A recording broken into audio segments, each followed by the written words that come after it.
கூப்பிட்டீங்களாமே? ஆமா. உட்கார். பரவாயில்ல. பரவாயில்ல, உட்கார்.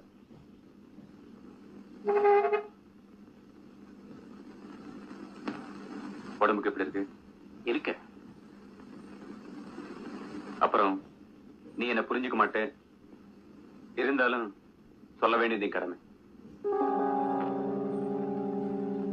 காளி, நான் உனக்காக மேலதிகாரிகிட்ட எவ்வளவோ வாதாடி பார்த்தேன். மேக்சிமம் ட்ரை பண்ணேன்.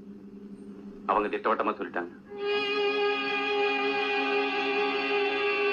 அதாவது இந்த நிலைமையில இனிமே நீ வேலை பார்க்க வழி.